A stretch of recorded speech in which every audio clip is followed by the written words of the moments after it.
Welcome to the first of a series of special NRF Big Show episodes of The Voice of Retail. I'm your host, Michael LeBlanc, and this podcast is brought to you in conjunction with Retail Council of Canada. First up in this episode, recorded live from New York City at the NRF Big Show in the NRF podcasting studio, Giant Tiger President and COO Paul Wood joins me. We learn all about this fast-growing Canadian retailer based in my hometown of Ottawa, how their business structure keeps them wired directly into the market, how retail CEOs deal with the many demands on their time, and what lies ahead for Giant Tiger. Next, Steve Dennis makes his return to the podcast as we catch up on the goings-on in global retail, his predictions for 2019, hits and misses, shift happening, forecast for 2020, thoughts on the big show, and we debut Steve's new book, Remarkable Retail. But first, let's listen into my conversation live from the NRF podcasting studio with Paul Wood. Paul, welcome to the Voice of Retail. How are you doing today? I'm doing very well, Michael. Thanks for having me. We're here at the big NRF show. We're in the NRF podcasting studio. We've been here a couple of days. What's your early observations of the show? The show keeps getting bigger. The volume of people, number of sessions, it just seems to keep growing every year. It's interesting to see the developments, the common themes that play out on the show floor and in the content. And so it's been a good experience so far. Well, let's delve into that a little later. Let's start off with a bit about yourself. Tell me a little bit about your personal and professional journey and your role now at Giant Tiger. Sure.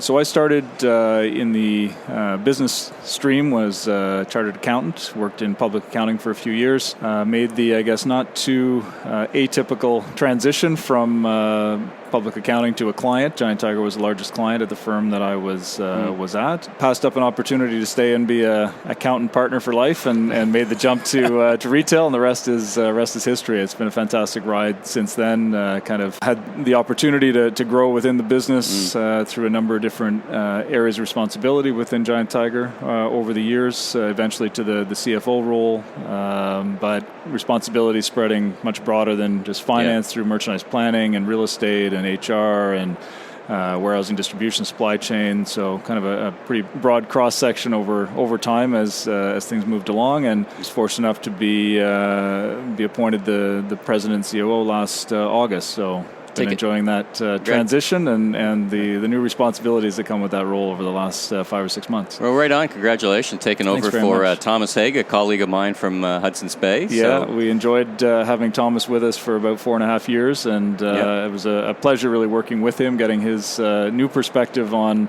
the institution that is Giant Tiger over the years, and he certainly breathed some different air into the mix and brought some of his experience and past and melded it in. So it was I enjoyed very much the time working with him. So for the listeners who may not be as familiar with Giant Tiger, tell us a little bit about the format. It's an interesting format. I'm very familiar with being from Ottawa, which is very close to the hometown of where Giant Tiger came from. But give us a sense of the format and the way you go to market. Sure, absolutely. So Giant Tiger is a discount retail department store, and we focus on providing great value products at everyday low price to basically service a family's needs across the board. So our product mix covers about 50% grocery in terms of volume, another 30-35% apparel for men, women, and children, and including footwear and accessories, and finally the balance is made up of kind of soft home fashion, household goods, and seasonal products. So kind of a decent cross-section of everything that you would need to get by, and all provided at great value and everyday low price for our customers. And lots of private label, right? Private label plays a very big role, particularly in the food side of the business, right? We have a good selection of private label within the food. On our apparel side, our private labels, both Lily Morgan and My Style and Charisma, are 3 brands that we've launched over the last 4 or 5 years within the business, and really carry the bulk of our soft good volume now for us. Right on. And when you're in each market, talk a little bit about the business structure.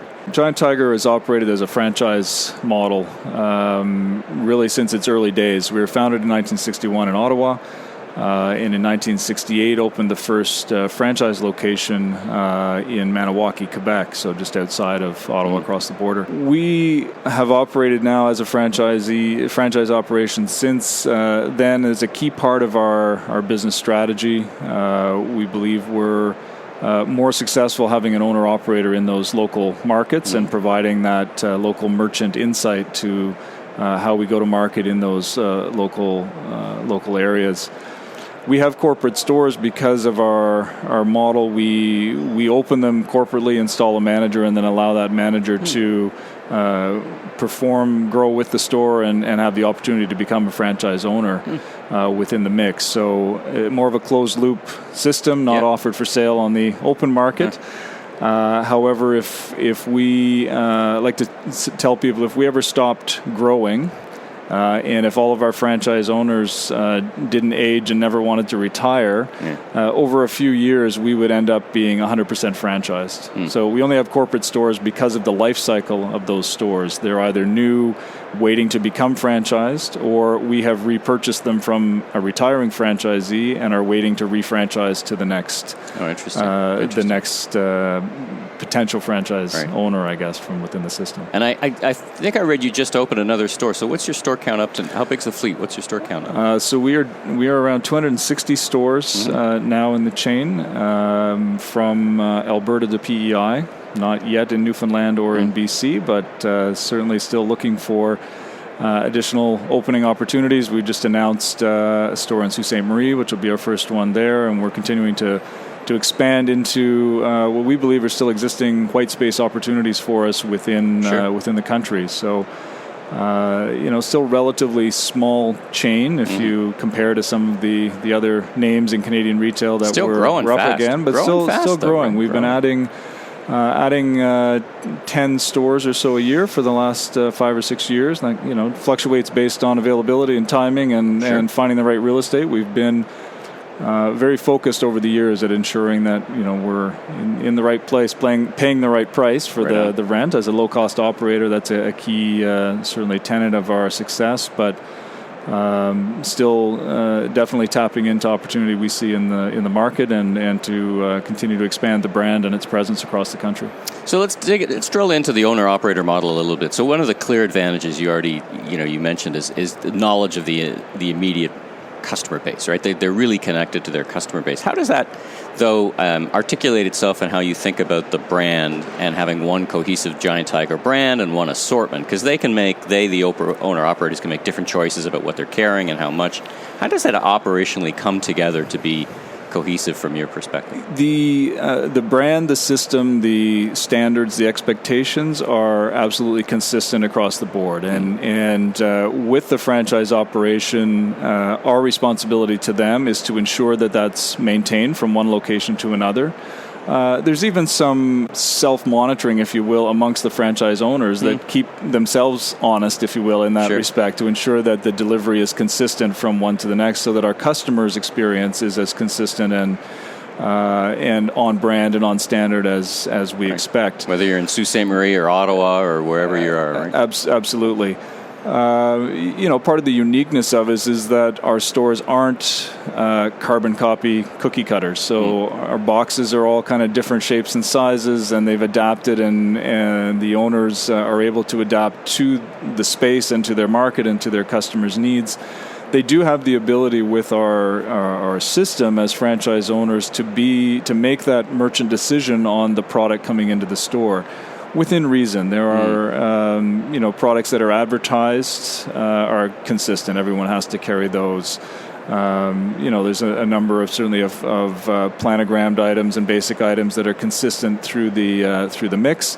Any centralized algorithm of guessing where inventory should be is always beaten by that local operator knowing their customer, being engaged in that community, and then having the flexibility to tailor that offering and that the merchandising presentation and the quantification of the merchandise to that local micro market. And so that, we believe, has been part of what's driven our success over the years, and part of where we continue to focus building the brand as we go forward.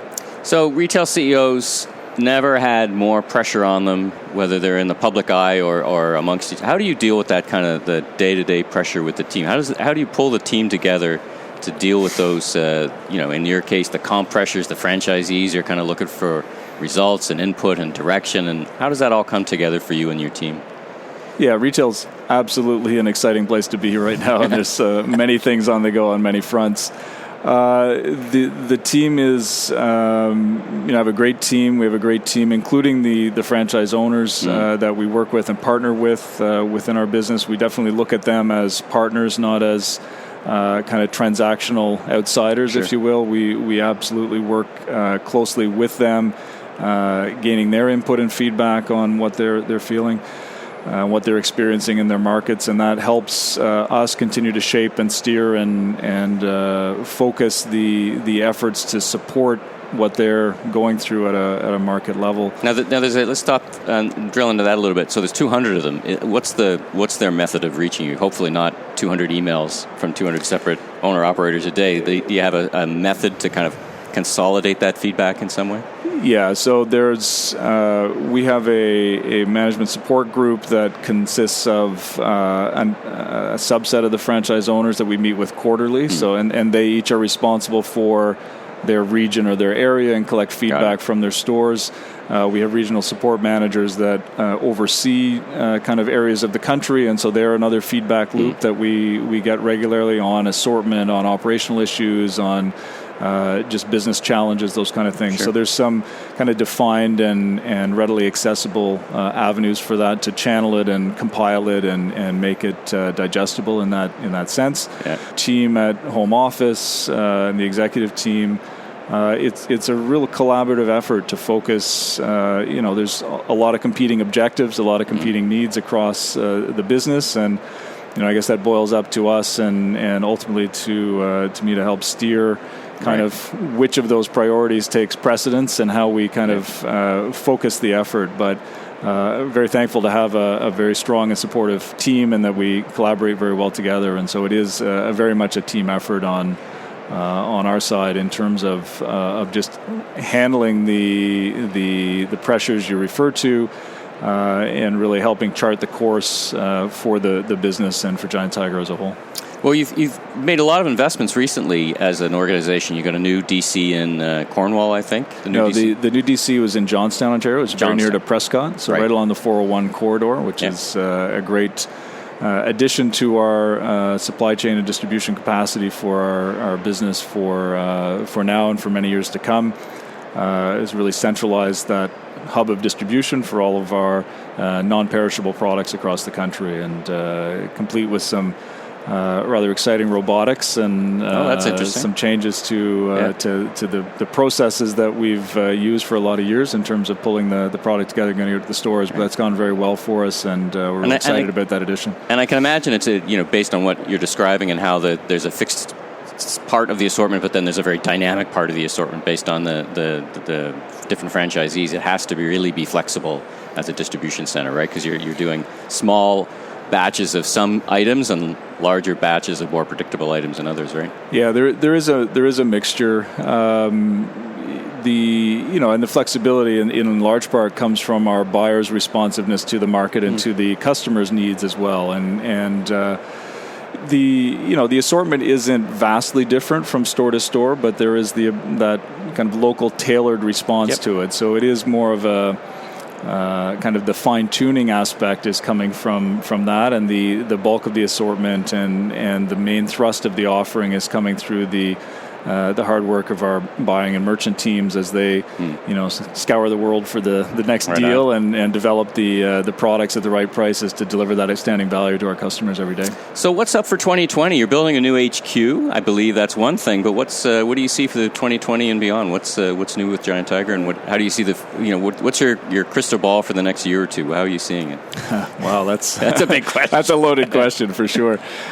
We are very excited to be under construction with our new home office. So we've, for the last 25 years or so, been in our campus on Walkley Road, and location was suitable, but the premises were no longer kind of appropriate for the size of the business and for just accommodating our workforce today. So we're very excited about our new office that's under construction, slated to move into that about a year from now. So that's kind of what we're working towards there. So that's a very exciting development on top of the new DC from a couple of years ago. Mm-hmm. And so for us, looking at 2020 and beyond, we continue to see opportunities to build the brand and to service more Canadians. And so through more bricks and mortar locations, through continued developments and expansion of our GiantTiger.com, our e-commerce business,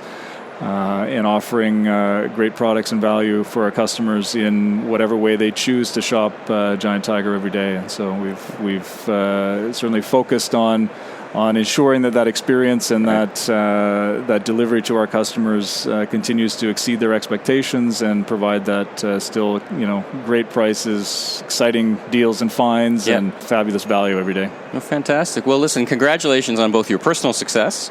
I've known three CEOs of Giant Tiger: Jeff York, Thomas Haig, and now yourself. So congratulations. Thank you. And professional. The Giant Tiger business continues to expand. It's a great shop. I enjoy it myself. So congratulations. Thanks for sitting down with the Voice of Retail, and I wish you a great show. That's great. Thanks very much for having me. I appreciate that, and please visit and shop often. Thanks, Michael. All right, Steve, welcome back to the Voice of Retail. How are you doing? I'm good, Michael. How are you? Well, it's fantastic to see you again. Last time it was in Toronto at the RCC event. We're here at the NRF Big Show in the podcasting studio. It's great to see you. You've been here a couple of days. You're a busy fella. Everyone's looking for your insights as we all both try to figure out what on earth is going on in this retail space. So why don't we start out with a quick, for those listeners who may not be familiar with you, a little bit of your background and what you do and who you are.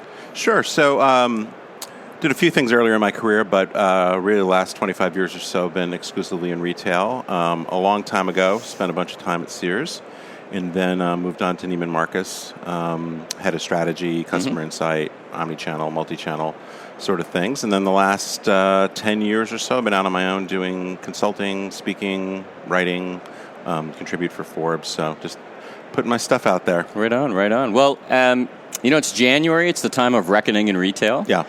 So I thought it would be fun to look back, and I think you wrote an article about it in Forbes as you think about, okay, here's what I predicted would happen in 2019. Yeah. And, we all make predictions, right? Some more bolder than other. And how did you do? What were your thoughts on what did you predict and how did you do? So I made quite a lot of them, so I won't go through all of them. I think the ones that I mostly got right is what I call the collapse of the middle, which is this idea that if you're not at either end of the spectrum, sort of thinking about value, convenience, assortment to one side, and more experiential, high service, premium to the other side. Those continue to do well, but seeing retailers that just haven't staked out a clear position continuing to struggle. So, here in the U.S., that's Macy's, Kohl's, JCPenney, a bunch of specialty stores. So I think we continue to see that. Yeah, and Kohl's in the news this week with their results. I mean, you and I talked back in May about this Amazon traffic driver solution. Yeah. I give them credit for trying something different. I'm just not sure it's going to work out well in the long run for them. Yeah, I mean, the other thing I think I included Kohl's in my prediction that Macy's was not going. The things they were doing are not really going to move the dial, and I think the same thing is true for Kohl's. Yeah, I mean, absolutely, they've been trying a bunch of things. I think the fundamental part of this prediction and some of the other stuff I write about is that with so many choices on the part of consumers and so much competition and such ready access to whatever it is you want to learn about or get a price on or what have you, you really have to be much more, as I call it, remarkable to really do anything. And so I think there's, expression lipstick on a pig. I mean, these businesses... More is not better. Better is better, I think. I mean, it's just so, I think they're improving their business objectively, but they're not really breaking through to command enough customer attention, engagement, loyalty, etc. So we ticked the box for that one. Yeah.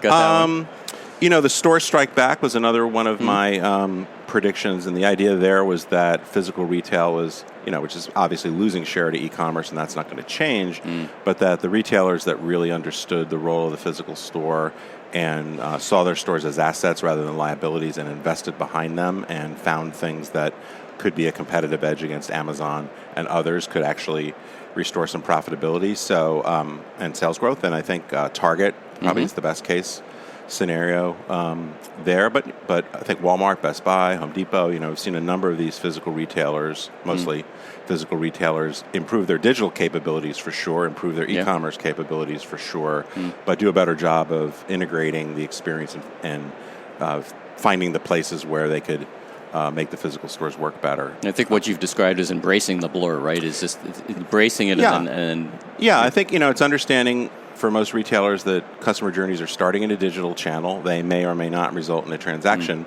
in a digital channel.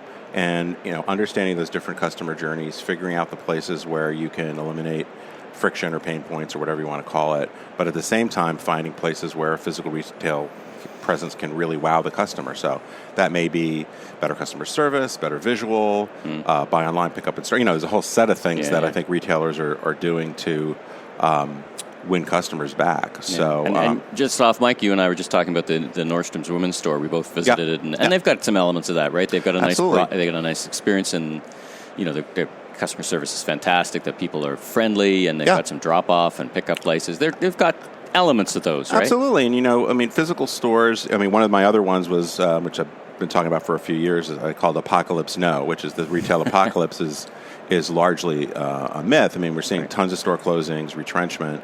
But we're also seeing plenty of mostly physical-based retailers do well, open stores. And ironically, a lot of these digitally native vertical brands are the ones that are opening quite a lot of stores. And I think Nordstrom's is just a good example of what are physical stores really good at: touching and feeling the product, social, having interaction with the sales associate. A whole set of things that physical stores are positioned to do that Amazon can't, or at least in the bulk of their business. And so I think the folks that understand that oftentimes are doing pretty well. They had a nice Canada Goose activation. Not the best timing in the world, unfortunately. It's 65 degree weather here in New York. But they had a glacé one at the back of the main floor. So I think they're doing as well as can be done. Well, and I think this wasn't a specific prediction, but I think the other thing that a lot of good retailers are doing are finding things that are brands, partnerships that are really unique to them. So, Nordstrom, Target, some others partnering with some of these newer brands, and so it's not the only place literally you can get the product, but in many cases, from a physical perspective, that's the only place you can get immediate gratification, check it out, try stuff on, and so forth. So I think that's a big part of the store striking back as well. Yeah, I guess it feels like we were in the beta store at Hudson Yards, and we were just talking about show fields, which are two other different type of articulations of that same thing, right? It's a brand direct strategy, but it has to have some physicality, and all these people are trying to different interpretations of that, right? Yeah, and that actually, one of my other predictions had to do with physical being a big part of the growth strategies for these digitally native vertical brands. And we're seeing, I think, we're obviously seeing that play out with a lot of these companies. Warby Parker obviously has been out there for a while. Sure. Casper just filed their S1. They've been opening a bunch of stores. Yeah. But also activating in places like show fields or neighborhood goods or places where they can test out a physical presence and then, either decide to do more stores or bigger stores or what have you. It seems like a very efficient customer acquisition model. It's tough to be efficient when you're a digital native brand these days. It's expensive to acquire customers, right? Well, that's the thing. And a bunch of people criticized me for this a few years ago when I said that, it's just not as much as people think it's inexpensive to build a brand online. It turns out not so much. And so, you've saved the cost of, in a lot of cases, is the inventory investment, the physical store investment. But as Facebook, Instagram, Google, and others figured out basically how to keep jacking up the price for the best customers, then, it's become not close to I think for some an impossible formula, frankly, but for others just a hard way to go. So, physical stores turn out to be, in many cases, lower cost acquisition. And for apparel players in particular, the returns are much lower. So some of these brands are really just challenged by crazy marketing costs, high product returns, and the physical strategy is a way to potentially overcome that. Well, it's interesting because you can still be clever enough to yield some advantage from a physical strategy. I think it's very tough in Facebook or Google because it's almost like a utility now. It's tough to get advantage in it. Right. You can spend, but you can't really outspend the big guys, and it's tough to be clever about it. It's like a utility. You've got to be there, but whereas in physical you can find a unique location, or you can build out a neat format, or you could do some stuff. Right? Yeah, I mean, I think some people, I forget who originally said it, but this idea that awareness and reach are both overrated. It's one thing to and so I think in a lot of cases for Facebook advertising or Google, what have you, you can get in front of those customers. But as you pointed out, you're paying a lot to get in front of the best prospects.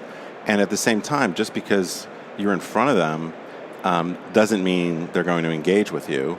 And it's hard to use those media to do anything really unique and special. So stores are billboards in a lot of cases. And you can do a lot of things that get customers in the door to explore, and hopefully if they like what you have, and treat them well, you get a sale out of it. Right on.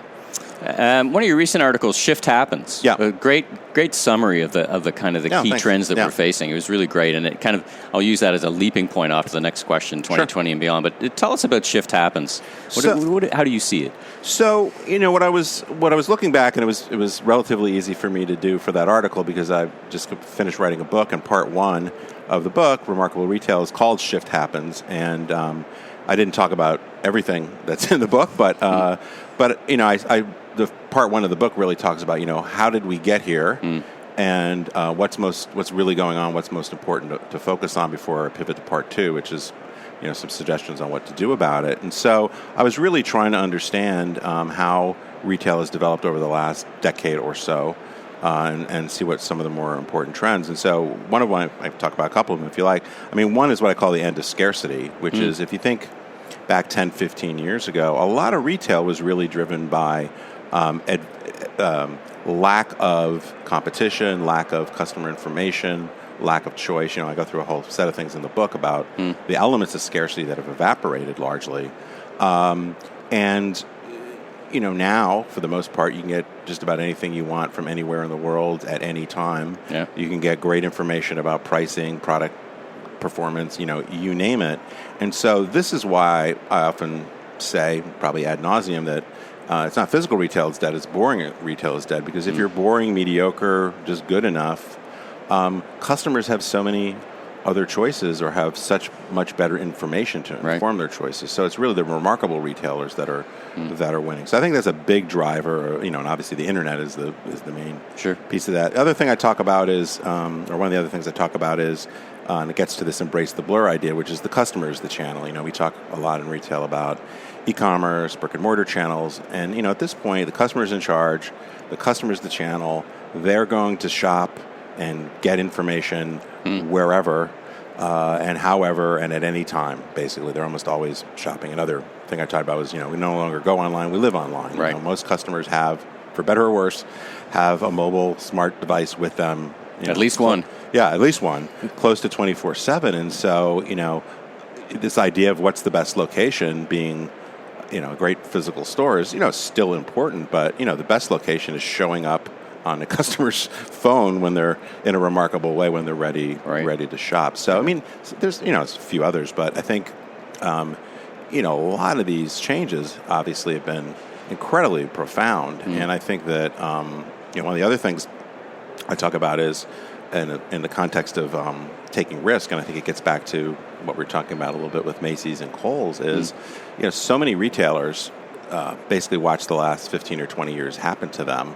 and did a lot of incremental things, but I don't think understood how profoundly this digital disruption was going to affect them, didn't understand how fast the pace was moving, how customer preferences had changed, and so they observed, or they did some very minor tests or very incremental improvements. And I think that measured approach, some of the retailers I've worked for, we looked at that as being, smart. That was the not so risky approach. Right. And let's set up a store of the future, and let's figure out what's going on versus make the whole store the store of the future. Right. And so one of the trends, or one of the things in the Shift Happens, I said, is actually the opposite is risky. Like being slow and steady. Study, lots of analysis is actually the most risky thing you can do, because now so many retailers find themselves way behind. And in many cases, it's not clear to me. Like, people ask me all the time, well, what should Macy's do? What should, JCPenney do, or whatever? And I have some ideas.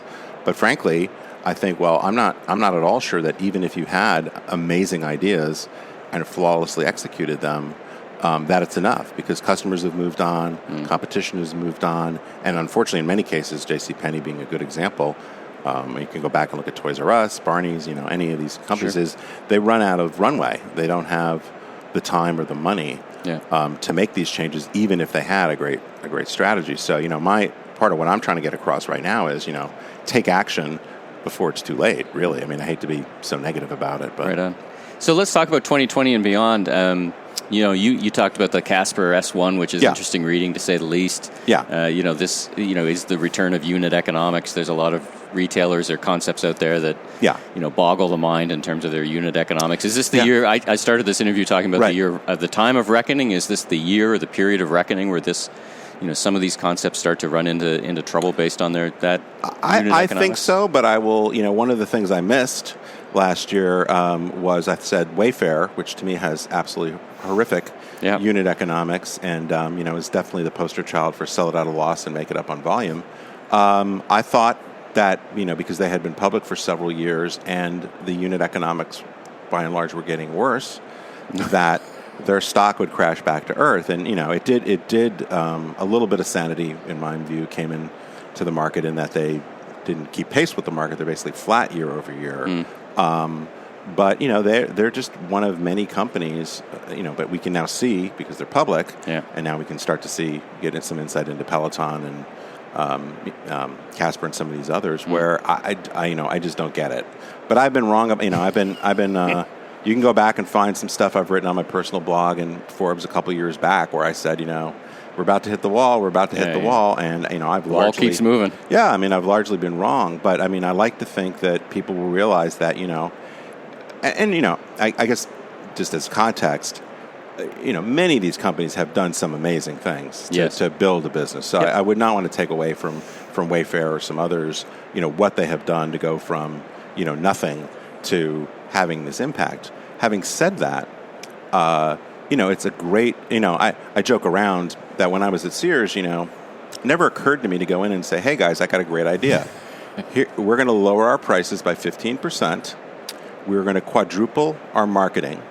We are going to hire people by the droves to handle our, create ninja customer service or whatever you want. Yeah. But trust me, in 10 years is going to be great. That would have been my We're going to lose our shirts for 10 years. 10 years.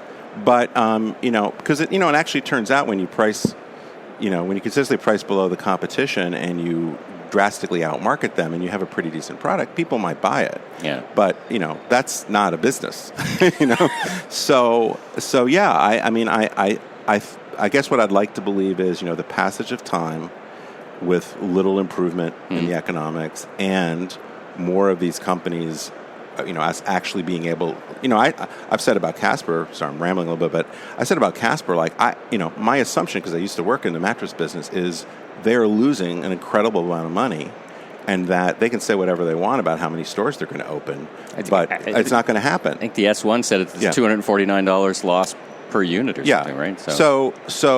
I didn't know it. Couldn't work it out to that level of detail. But it's actually worse than I thought. So, but they've been able to raise venture capital dollars, and we'll see how their IPO goes. Is this going to be WeWork, or is this going to be something different, Stitch Fix, or something that it's got a little bit more of a, or Real, or some others that I think have fundamentally, and Warby Parker. There are a few There's a class that I think have the prospects of being real, sustainable, large businesses. So yes, long way around the barn. I believe yes, finally this year. But if I keep saying it every year, eventually something will happen, or I'll be wrong.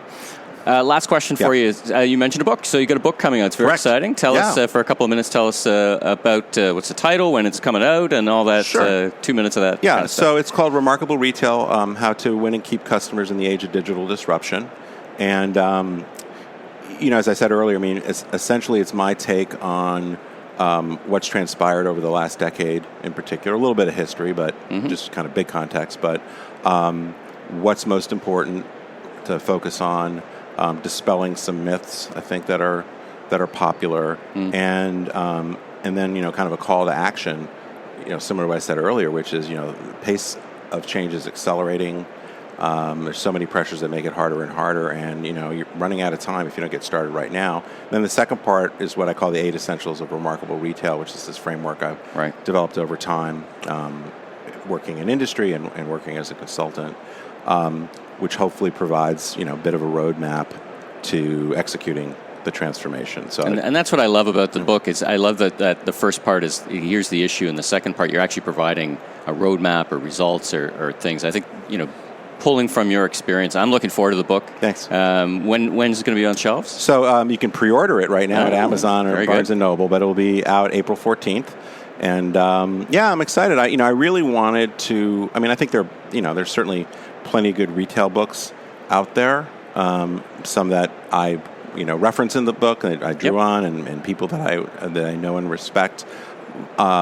What I really wanted to do is be maybe a bit more provocative than some, but also, to your point, really say, okay, here's what to do about it. Because I think there's lots of people that make interesting observations, interesting predictions for the future, but it's not so easy to know, okay, now what do I do about it? And, I don't, to be fair, retail is a huge industry, and I don't pretend that, this is some sort of paint-by-numbers answer for everyone's issues. But as I've worked with clients and I've done workshops and whatnot, I found most companies are able to at least latch onto a few things and say, okay, yeah, this makes sense, and we have a sense of how to go about it. So we'll see how it does. Well, I look forward to it. I think it's going to be one of the best books of the year. I'm really looking forward to it. Yeah. I've seen a couple of glimpses of it already. Yep. So, listen, thanks again for joining me on The Voice of Retail. Always a treat to catch up.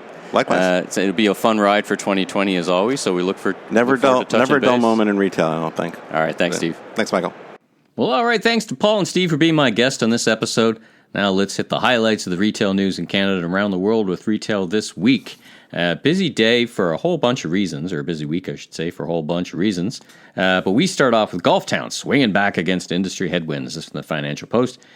Good article, talks about the great team at Golf Town who's reconceptualizing that business and just doing a great job. So it's a nice overview article. That's from the Financial Post. There is no retail apocalypse. Canada's top shopping malls see sales growth. This from Yahoo. Article featured here talking about the Retail Council of Canada's shopping mall survey. Productivity went up in most shopping malls. Deanne Brisebois is quoted here. And further to the no retail apocalypse, lots of stories this week about a spate of closures in the Canadian marketplace. Cumulatively, some of these are happening around the world. Some are specific to Canada. Around the world, you've got, Bose, for example, Carlton Cards, Papyrus. These are exiting retail stores for one reason or another, strategic decisions, and a whole bunch of other things. You've got some that are Canadian-specific, Bench, which is closing their stores. You've got 10,000 Villages. So unfortunately, they couldn't make the math work. Great operators, just I guess the concept wasn't really resonating as much with consumers as it was. Craig Patterson does a good job of pulling this all together in a kind of a summary article where he chronicles about 500 locations closing in total so far announced this year. And articles that are coming out. I was interviewed on the radio in Winnipeg. I just reading an article that came out in Financial Post. I just did an interview with Yahoo, just talking about what is going on. Basically, there is no retail apocalypse, but the transformation is certainly real. Now, of course, at this time of the year, there's always a spate of closures as retailers actually execute on decisions that were made back in 2019 or the year prior that they're going to wrap it up, but wanted to get that one last kick at the can with the holiday season, or retailers who hope that the last or the numbers from the holiday season help pull them through, but unfortunately the math just doesn't always work. All this is fair to be said, but let's pause for a moment, of course, and think about all the employees that are affected, lives that are affected by these closures, and we wish them all, I certainly wish them all well in finding new gigs. Lots of retail job postings. You can check them out as well on Retail Council. We have a job posting area for retail jobs, both frontline and at the executive level. From the Vancouver Courier, BC considering province-wide ban on plastic bags at retail checkouts. This is huge, really. I mean, you're just seeing such incredible momentum. We've been talking about it for many months here on The Voice of Retail. I think you're going to see 2020, and I predicted this happening, and not a big leap, that sustainability issues, plastic issues will be massive in 2020 and beyond. So here's another piece of that. This from the Vancouver Courier with some great quotes from Greg Wilson from Retail Council Canada out in Vancouver. MEC to sublease head office, change business strategy to stem losses. So lots going on. New CEO Phil Arata is really trying to get a hold of the MEC, both from an assortment perspective here. They built a really nice head office, but I guess a little overstretched for them, so they're going to go into a different location, and then they're going to convert part-time casuals into permanent workers, and the objective there is a couple things, but reducing turnover is a very effective and efficient way to reduce cost and improve the experience in store. So best of luck to the folks at MEC. In terms of, let's see, what else? Retail around the world. Great article here from Fast Company on IKEA's store with no parking lots. It's in Vienna, Italy. And it actually has a park on the roof that's opened after store hours and is just part of overall helping create less of a heat island. So that's great architecture, great retail. 8 top retail executives on what to expect in 2020. This from Retail Dive. This is a nice summary set of articles from the NRF show, of course, where I recorded both the interviews you just heard, and it just kind of highlights and footnotes from 8 retail executives who were on stage and what their thoughts were, just framing it around 2020. What Gap needs to do next after canceling the Old Navy spinoff. So lots of financial structuring going on with Gap. They too are closing a few stores, consolidating stores in Canada. I think they're exiting Yorkdale and Queen Street. These are decisions that you're going to make about optimizing the fleet. But this is a broader strategy article here from Forbes, so it's a good read. Greener fashion industry unlock more than $100 billion in value. So another trend connected to sustainability that we've been talking about, then that's fashion. And this article from Bloomberg talks about the upside of what can be done in terms of a greener fashion industry. In terms of independence, a great article here on Fare Thee Well, Newfoundland stores. There's just a great quote for this couple that has had a store for many, many years. My favorite quote, and I included it in Retail This Week e-newsletter, which you can subscribe to on retailcouncil.org. Jesus, Mary and Joseph, she's 85 and not getting around as well as she used to. Let her sit down. It's kind of a fun article about just a fun perspective about a lifetime in retail and them under transition themselves.